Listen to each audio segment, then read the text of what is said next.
बिस्मिल्लाहिर्रहमानिर्रहीम।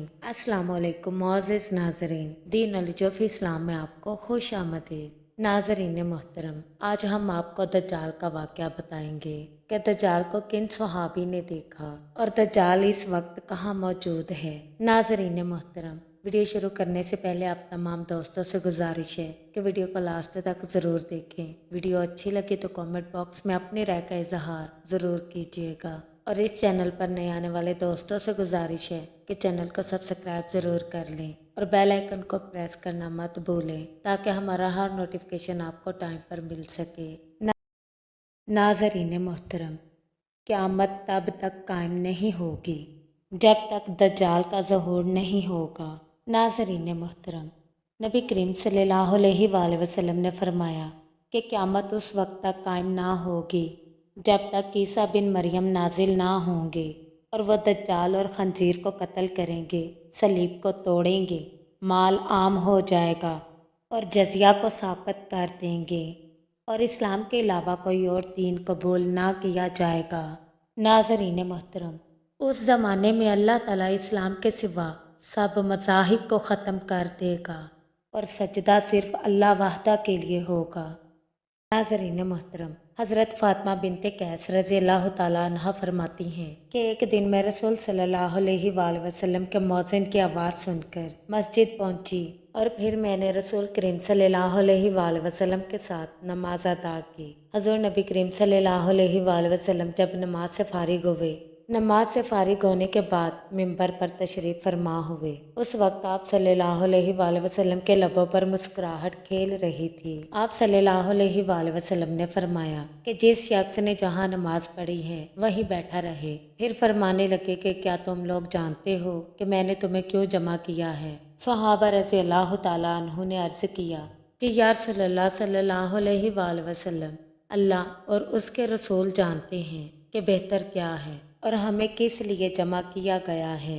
आप सल्लल्लाहु अलैहि वसल्लम ने फरमाया कि खुदा की कसम, मैंने तुम्हें ना तो किसी मरगूब चीज़ के लिए जमा किया है और ना किसी दहशतनाक चीज़ के लिए, बल्कि मैंने तुम्हें इसलिए जमा किया है कि तमीम दारी जो एक नसरानी शख्स था वो मेरे पास आया और मुसलमान हुआ और उसने मुझे एक ऐसा सच्चा वाक़या सुनाया जो मसीह दज्जाल के बारे में उन बातों के मुताबिक है जो मैं तुम्हें बताया करता हूँ। मुझसे तमीम दारी ने बयान किया कि वो एक दिन कबीला जज़ाम और लखम के 30 आदमियों के साथ एक बहरी कश्ती में सवार होकर रवाना हुआ तो पानी की मौज एक महीने तक कश्ती के सवारों से खेलती रही, यानी कश्ती मुसलसल एक महीने तक बहरी मौज में घिरी रही और उसके सवार मंजिल मकसूद तक ना पहुंच सके।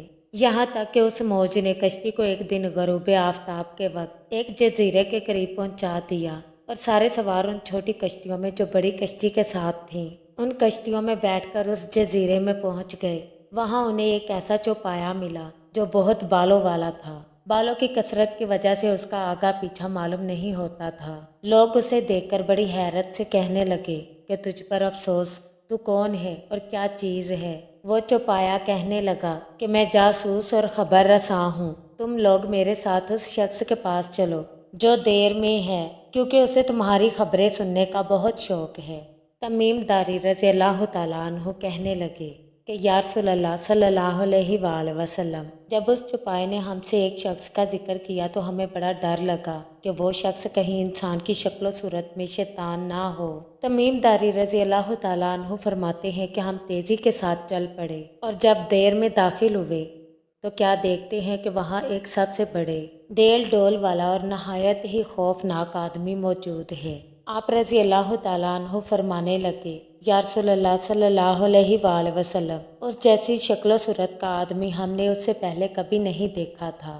वो नहायत ही मजबूत इस तरह बंधा हुआ था कि उसके हाथ गर्दन तक और घुटनों के दरमियान से टुकनों तक लोहे की जंजीर से जकड़े हुए थे। आप रज़ी अल्लाह तआला अन्हु फरमाते हैं कि हमने उस शख्स पर अफसोस किया और हमने कहा कि तुझ पर अफसोस है, तू कौन है और क्या है। उसने जवाब दिया कि जब तुमने मुझको पा लिया और मालूम कर ही लिया है तो मैं तुमसे अपने बारे में कुछ नहीं छुपाऊंगा, लेकिन पहले मुझे अपने बारे में बताओ कि तुम कौन हो। हमारे लोगों ने उसे बताया कि हम अरब के लोग हैं। बहरी कश्ती में सवार हुए थे कि समुद्री तूफान ने हमें 1 महीने तक घेरे रखा और हमारी कश्ती को यहाँ ला छोड़ा।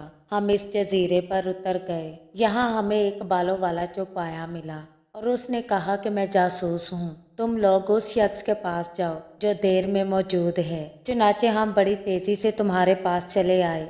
जंजीरों में जकड़ा हुआ शख्स कहने लगा कि अच्छा मुझे ये बताओ कि बेसान में खजूरों के जो दरख्त हैं उन पर फल आते हैं या नहीं। आप रज़ी अल्लाह तआला अन्हु फरमाने लगे कि हमने कहा कि हाँ फल आते हैं। वो शख्स कहने लगा कि जान लो जल्द ही वो ज़माना आने वाला है जब बेसान के खजूर के दरख्तों पर फल नहीं आएंगे।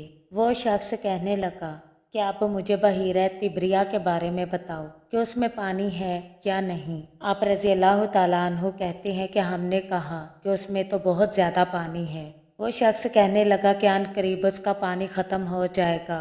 फिर उस शख्स ने पूछा कि मुझे ये बताओ कि ज़गर के चश्मे में पानी है या नहीं और वहाँ के लोग उस चश्मे के पानी से खेती बाड़ी करते हैं कि नहीं। आप रज़ी अल्लाह तआला अन्हु फरमाने लगे कि हाँ उस चश्मे में बहुत पानी है और वहाँ के लोग उसी पानी से खेती बाड़ी करते हैं। उसके बाद उसने कहा कि अब मुझे उम्मियों यानी अहले अरब के नबी सल्लल्लाहु अलैहि वसल्लम के बारे में बताओ कि उन्होंने क्या किया। आप रज़ी अल्लाह तआला अन्हु फरमाने लगे कि या रसूलल्लाह सल्लल्लाहु अलैहि वसल्लम हमने उस शख्स से कहा कि हुज़ूर नबी करीम सल्लल्लाहु अलैहि वसल्लम ने मक्का छोड़ दिया है और अब यसरब यानी कि मदीना को हिजरत कर गए हैं। और वो शख्स पूछने लगा कि क्या अहले अरब हुज़ूर नबी करीम सल्लल्लाहु अलैहि वसल्लम से लड़ते हैं। तो या रसूलल्लाह सल्लल्लाहु अलैहि वसल्लम हमने कहा कि हाँ। फिर वो शख्स पूछने लगा कि आखिरी नबी ने अहले अरब से क्या मामला किया। आप रज़ी अल्लाह तआला अन्हु ने फरमाया कि या रसूलल्लाह सल्लल्लाहु अलैहि वसल्लम हमने उस शख्स को बताया कि हुज़ूर नबी करीम सल्लल्लाहु अलैहि वसल्लम उन अरबों पर गालिब आ चुके हैं जो उनके करीब हैं और उन अरबों ने हुज़ूर नबी करीम सल्लल्लाहु अलैहि वसल्लम की अतायत इख्तियार कर ली है। वो शख्स कहने लगा कि तुम्हें मालूम होना चाहिए कि उन लोगों का उनकी अतायत करना ही उनके लिए बेहतर है। वो शख्स कहने लगा कि अब मैं तुम्हें अपने बारे में बताता हूँ। मैं दर हकीकत मसीह यानी दज्जाल हूँ। वो ज़माना जल्द ही आने वाला है जब मुझे निकलने की इजाज़त मिल जाएगी। उस वक्त मैं निकलूँगा और 40 दिनों तक ज़मीन पर फिरूँगा, यहाँ तक कि कोई आबादी ऐसी नहीं छोड़ूंगा जिसमें दाखिल नहीं होऊंगा सवाए मक्का और तैयबा यानी कि मदीना के। ये दोनों शहर मुझ पर हराम करार दिए गए हैं। जब मैं उन दोनों शहरों में से किसी शहर में दाखिल होना चाहूँगा तो मेरे सामने एक फरिश्ता आ जाएगा जिसके हाथ में नंगी तलवार होगी। वो फरिश्ता मुझे उस शहर में दाखिल होने नहीं देगा। हकीकत ये है कि उनमें से हर एक शहर के तमाम रास्तों पर फरिश्ते मामूर हैं जो उस शहर की नेगहबानी करते हैं। नाज़रीन मोहतरम, रसूल सल्लल्लाहु अलैहि वसल्लम ने अपना सा मुबारक मिंबर पर मारकर ये फरमाया कि ये है तैयबा, ये है तैयबा, ये है तैयबा यानी मदीना। आप सल्लल्लाहु अलैहि वसल्लम ने 3 बार ये अल्फाज दोहराए। फिर फरमाने लगे, याद रखो क्या मैं तुम्हें यही बात नहीं बताया करता था। सहाबा किराम रज़ी अल्लाह तआला अन्हु कहने लगे, या रसूलल्लाह सल्लल्लाहु अलैहि वसल्लम आपने जो भी फरमाया सच फरमाया। उसके बाद आप सल्लल्लाहु अलैहि वसल्लम फरमाने लगे, क्या लोगो जान लो दज्जाल शाम के समुंदर में है या यमन के समुंदर में नहीं, बल्कि वो मशरिक की जानिब से निकलेगा। ये फरमाकर आप सल्लल्लाहु अलैहि वसल्लम ने हाथ से मशरिक की जानिब इशारा किया कि दज्जाल मशरिक की जानिब से आएगा। अल्लाह ताला से दुआ है कि अल्लाह ताला हम सब को दज्जाल के फितने से महफूज रखे। आमीन सुम आमीन।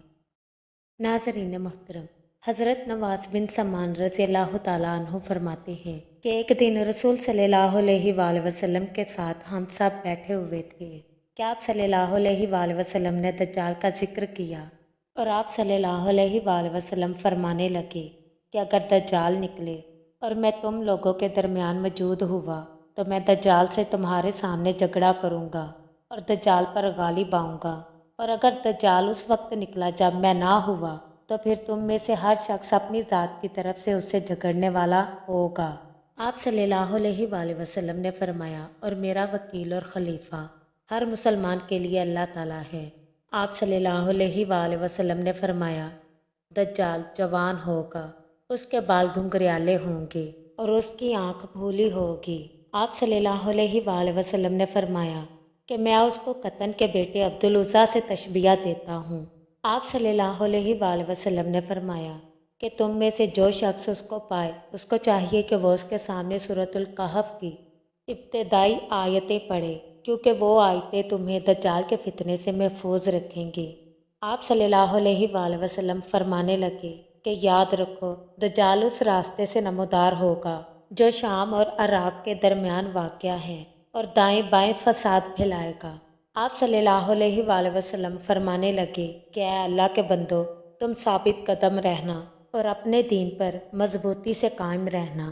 ناظرین محترم، صحابہ کرام رضی اللہ تعالیٰ عنہ رسول صلی اللہ علیہ وآلہ وسلم سے عرض کرنے لگے کہ یا رسول اللہ صلی اللہ علیہ وآلہ وسلم، دجال کتنے دن زمین پر رہے گا؟ آپ صلی اللہ علیہ وآلہ وسلم فرمانے لگے کہ دجال 40 دن اس زمین پر رہے گا، اور اس کا پہلا دن 1 سال کے برابر ہوگا، اور دوسرا دن 1 مہینے کے برابر ہوگا، اور تیسرا دن 1 ہفتے کے برابر ہوگا، اور باقی دن تمہارے دنوں کے مطابق ہوں گے۔ صحابہ کرام رضی اللہ تعالیٰ عنہ عرض کرنے لگے یا رسول اللہ صلی اللہ علیہ وآلہ وسلم، ان دنوں میں سے جو 1 دن 1 سال کے برابر ہوگا، کیا اس روز ہماری 1 دن کی نماز کافی ہوگی؟ آپ صلی اللہ علیہ وآلہ وسلم فرمانے لگے کہ نہیں، بلکہ نماز پڑھنے کے لیے 1 دن کا حساب لگانا ہوگا۔ صحابہ کرام رضی اللہ تعالیٰ عنہ عرض کرنے لگے یا رسول اللہ صلی اللہ علیہ وآلہ وسلم، دجال زمین پر کتنا زیادہ تیز چلے گا؟ آپ صلی اللہ علیہ وآلہ وسلم فرمانے لگے کہ وہ اس ابر کے مانند تیز رفتار ہوگا جس کے پیچھے ہوا ہو۔ وہ ایک قوم کے پاس پہنچے گا اور اس کو اپنی دعوت دے گا، لوگ اس پر ایمان لے آئیں گے۔ پھر وہ ابر کو بارش برسانے کا حکم دے گا تو ابر بارش برسائے گا، اور زمین کو سبزہ اگانے کا حکم دے گا تو زمین سبزہ اگائے گی۔ پھر جب شام کو اس قوم کے مویشی آئیں گے جو چرنے کے لیے صبح کے وقت جنگل کی طرف گئے ہوئے تھے، تو ان کے کوہان بڑے بڑے ہو جائیں گے، اور ان کی کھوکھیں تن جائیں گی، اور ان کے تھن دودھ سے بھر جائیں گے، ان کے مال مویشی بہت دودھ دیں گے۔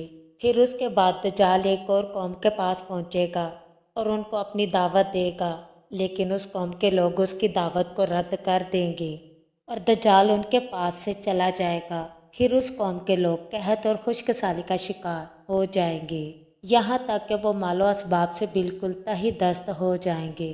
اس کے بعد دجال ایک ویران جگہ پر سے گزرے گا اور اس کو حکم دے گا کہ وہ اپنے خزانوں کو نکال دے، چنانچہ زمین خزانے باہر نکال دے گی، اور وہ خزانے اس طرح اس کے پیچھے پیچھے چلیں گے جس طرح شہد کی مکھیوں کے سردار ہوتے ہیں۔